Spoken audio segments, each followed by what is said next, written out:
C'est l'heure de votre journal sur Radio Nour présenté par Maël Manomba. Assalamu alaikum auditeurs de Radio Nour, voici votre édition d'information sur la radio au service du développement. En titre, le porte-parole de la présidence de la République gabonaise, Aïké Ngouigné, a publié dimanche dernier un communiqué officiel sur l'état de santé du président de la République, son Excellence Ali Bongo Ondimba, qu'il juge très rassurant. Dans cette édition d'information, vous aurez l'occasion d'écouter le communiqué intégral. Les travaux des experts sur le renforcement des capacités sous-régionales en matière de prévoyance des conflits en Afrique, ouvert le 7 novembre dernier à Libreville, se sont achevés. Le 9 novembre dernier, le représentant du secrétaire général de l'ONU, François Luceni-Fall, nous présentera l'intérêt de ces assises.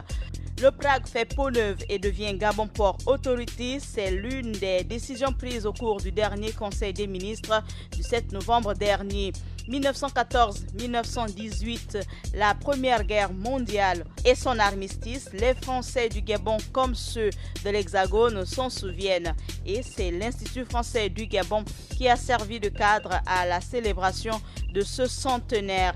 Et c'est bien 11, le chiffre de notre rédaction, que je vous présente avant d'inviter Adiza Adamou nous ouvrir la page musulmane.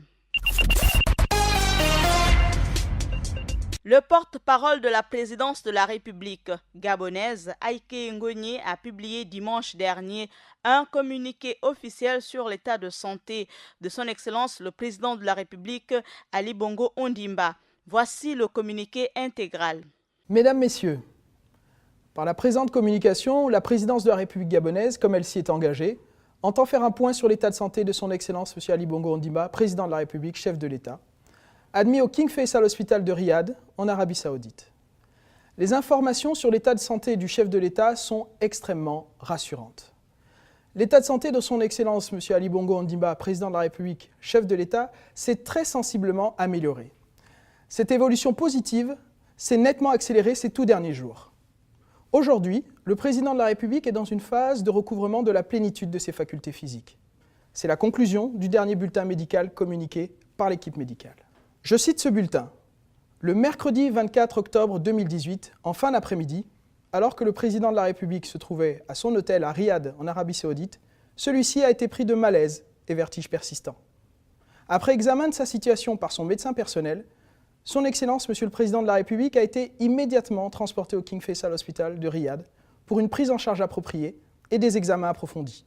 Les premières explorations ont permis de constater un saignement justifiant une prise en charge médico-chirurgicale en secteur hautement spécialisé, où son Excellence, Monsieur le Président de la République, a subi des soins de support appropriés et approfondis, ayant permis à ce jour d'améliorer de façon significative son état général et ainsi d'alléger le protocole de soins. Selon l'équipe médicale, son Excellence, Monsieur le Président de la République, amorce donc progressivement une phase de récupération physique très encourageante. Son Excellence, Monsieur Ali Bongo Ondimba, Président de la République, chef de l'État, continue d'exercer ses fonctions. Les institutions de notre République fonctionnent donc aujourd'hui parfaitement dans le strict respect de la Constitution. Je vous remercie. À l'instant, le porte-parole de la présidence de la République gabonaise, Aïké Ngouigné, qui livrait un communiqué officiel sur l'état de santé de son Excellence le président de la République, Ali Bongo Ondimba.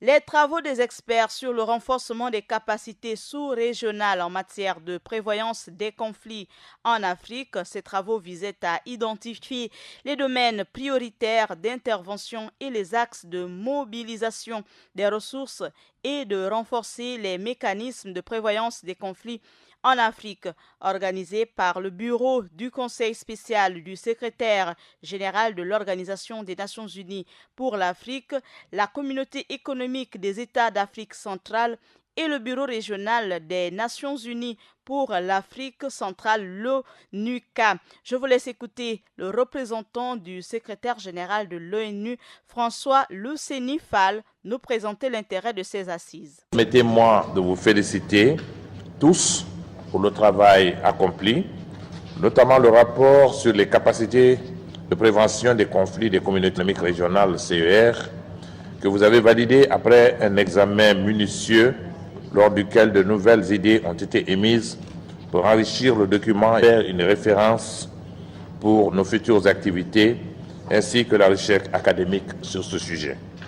L'examen de ce rapport a permis de mettre en exergue forces et faiblesses respectives en matière de prévention des conflits des différentes CER, de sorte que chacune puisse emprunter les forces des autres pour combler ses propres lacunes. Au terme de ces travaux de 48 heures, le représentant spécial du secrétaire général pour l'Afrique centrale et chef du bureau des Nations unies pour l'Afrique centrale, l'UNOCA, François Lucénifal, a salué l'esprit des échanges ainsi que les décisions relatives aux contraintes liées au coût de la prévention de la gestion des conflits.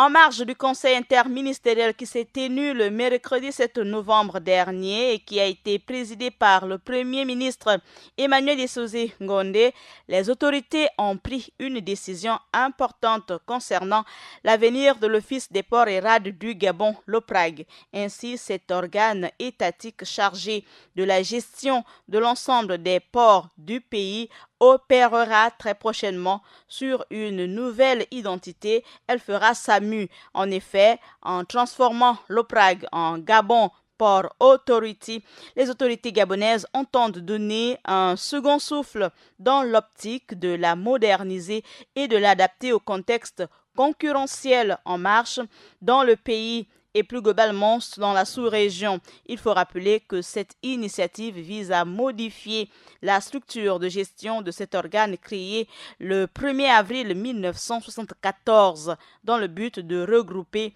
sous une même autorité l'ensemble des installations et sites portuaires de notre pays, le Gabon.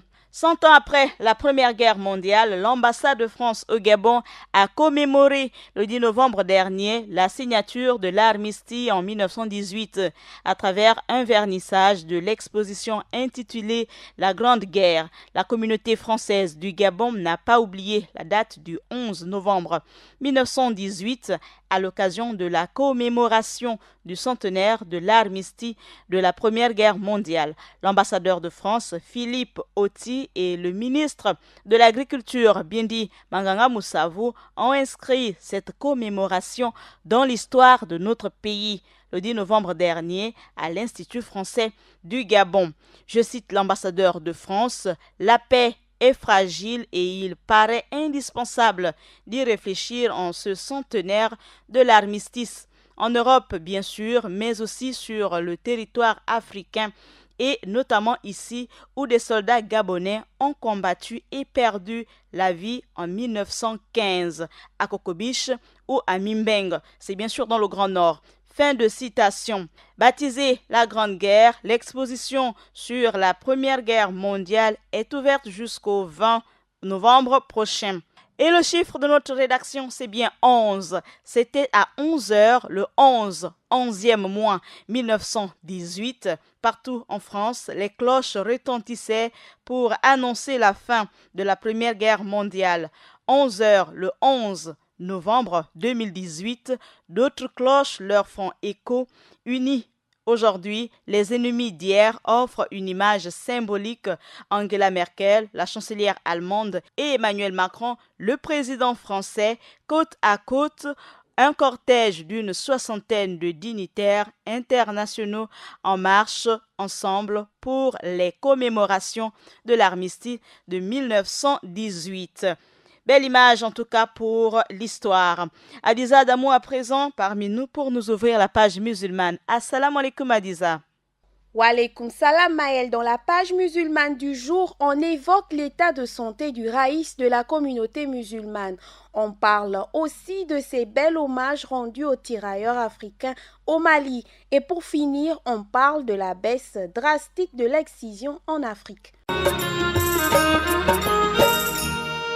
On ouvre cette page musulmane au Gabon avec l'état de santé du raïs de la communauté musulmane, alors que les rumeurs se sont multipliées sur les réseaux sociaux, allant jusqu'à annoncer le décès du raïs de la communauté musulmane du Gabon ce dimanche 11 novembre 2018. La présidence de la République, à travers son porte-parole, a officiellement communiqué sur l'état de santé d'Ali Bongo Ondimba.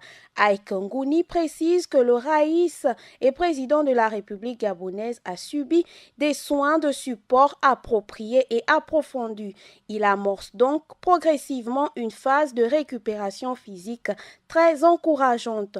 On retient de ce communiqué que la santé du Raïs de la communauté musulmane s'est améliorée, mais pour l'instant, aucune date de sortie, encore moins un retour en terre gabonaise n'est mentionné. L'actualité du monde musulman, c'est aussi au Mali, Maël, avec cet hommage à Bamako aux tirailleurs africains.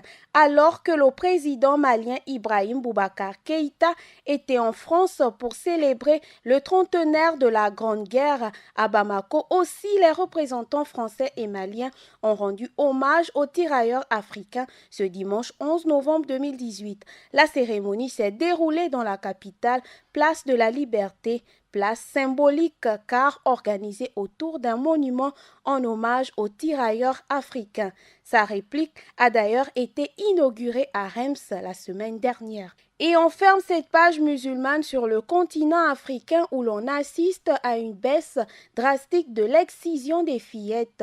L'excision des fillettes aurait drastiquement baissé en Afrique au cours de ces 30 dernières années. Selon une étude publiée récemment par la revue médicale britannique, l'Afrique de l'Est aurait connu une baisse radicale. En effet, les chiffres sont impressionnants, Maël.